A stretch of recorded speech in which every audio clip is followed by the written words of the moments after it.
Hey everybody, it's Leonie, and today I would like to show you how to do the waffle stitch. Yes, waffles as in waffles and ice cream or waffles and cream, but I'm going to show you how to do the waffle stitch. I've started here in the back, but it's quite the bright and beautiful wool that I'm using here, so you can't see it too clearly. So I've decided that I'll rather show you on a plain color on how to do the waffle stitch. Now when you start with your waffle stitch, you can make it at any length. I'm going to use this now on a blanket. This is what's busy growing here in the background. That's going to be a blanket. You can make it any length as long as you can work in multiples of 3. That is what we're going to need. Our waffle stitch falls over a group of 3 stitches.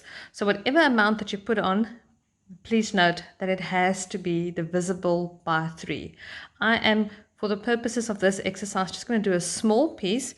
So I'm going to put on 30 chains. So just a refresh on how to make a chain, you put the yarn over your hook and we pull it through.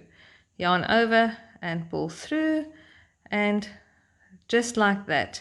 So let's do the 30 chains quickly. Now that we have our 30 chains, I'm going to start by making double crochets into each space. But what I've done here, I've done my 30 chains, but I've already added 3 for my first double crochet. Remember that our 3 chains replaces our first double crochet. So I'm going to count 1, 2, 3, and in the 4th chain I'm going to put in my first double crochet. So double crochet, it's yarn over needle, or hook rather, pull it through, yarn over, pull through 2, yarn over, pull through 2. Let's just do that again. Yarn over, put it into our next available stitch, bring through the yarn, yarn over, pull through 2, yarn over, and pull through 2. And I'm going to put a double crochet into each and every chain. Remember that your amount of stitches must be divisible by 3. If you get to the end of your row and you don't have groups of 3, then please recount. But always remember that when you want to do the waffle stitch, your number of chains that you start off with must be divisible by 3, plus you must add an extra 3 to do your first double crochet. So now complete your row of double crochets. So row 1 is now complete. I've done a double crochet in each and every chain space that I had. So I've got 30 double crochets going across now. So we started off by doing a chain 3 and then a double crochet into each and every stitch. Now to start our second row, once again we're going to start off with our 3 chains, which will also then count as your first stitch. So there's 1, 2, 3 chains. Then we're going to do a front post double crochet. Now remember, for the front post double crochet, you go into the next stitch. Oops, you go behind the post, grab your yarn, bring it over, and do your double crochet. That's your front post. Then we're going to do just a standard double crochet into the next stitch, just like that. Now this is our first group of 3 stitches. So we've got our chain 3, then a front post double crochet, and then a standard double crochet. Now comes the repeat for the rest of your row, always thinking in groups of 3. So we're going to start off by doing front post double crochet,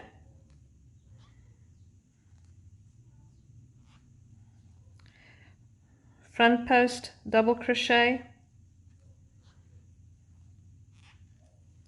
and a standard double crochet in groups of 3. Front post, standard double crochet. So if you flick it over, can you see that I've got 1, 2 stitches that looks like it was skipped. But if we go on to the flip side, it's because we've got 2 front post double crochets. So for row 2, it will be front post, double crochet. So let's do another group.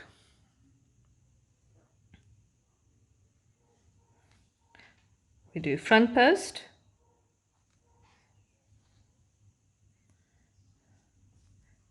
front post, and standard double crochet. And you will do this right to the end of your row that you're busy with.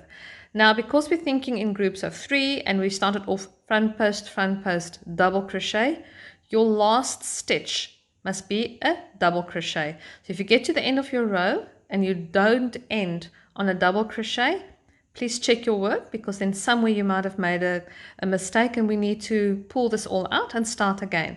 But for this row, in starting off the second row, chain 3, then a front post double crochet and a standard double crochet. Front post, double crochet. Front post, double crochet.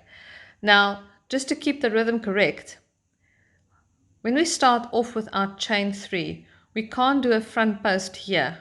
It's going to pull completely awkward here. So that was just a normal 3 chain that will represent a front post double crochet. So front post, double crochet.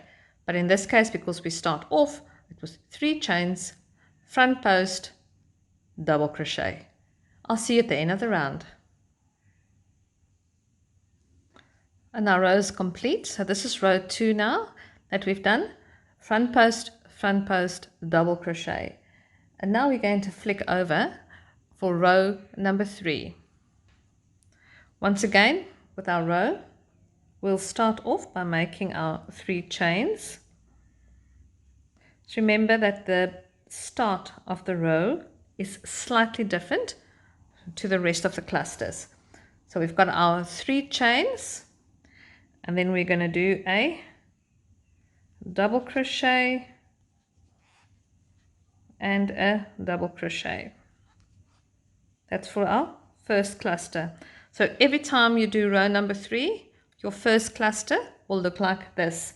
From here on, once again, thinking in your groups of 3, this is going to be our repeat now. So here it comes.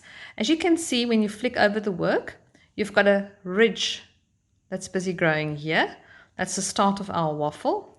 And I'm not sure if you can see the slightly raised stitch. You should be able to see it on your work as well. So now our repeat for this row will be front post,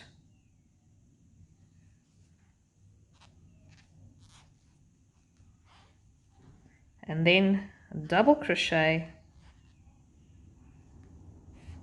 Oops, I split my wool there. And double crochet. Front post, double crochet, double crochet. Let's do another one. Front post, and then double crochet, double crochet. As easy as that. Front post, double crochet, double crochet. Front post, double crochet, double crochet. So once again, that is your repeat. Front post, double crochet, double crochet. And I'll see you at the end of this row. As I get to the end of this row, I just need to confirm or remind you of something, that I've done my front post, I've done my double crochet, and this is my 3 chains at the beginning of my row. Remember to make your last stitch into the 3rd chain so you can complete your round. Your row, sorry. Let's just squish it in there. There we go. Otherwise, you're going to have crooked edges, especially if you're making now a scarf. Can you see there? Now they're lying all nice and straight and in a row. And that is your third row. Can you see my waffle is beginning to grow there? So we started off by making our chains divisible by 3. Then our first row was a double crochet in each and every chain that we've made. Our second row, we started off with chain 3, front post double crochet and double crochet. And then we continued with front post, double crochet, front post, double crochet, up to the end. So we ended on a double crochet. Then we turned, we started off with 3 chains and we made double crochet, double crochet.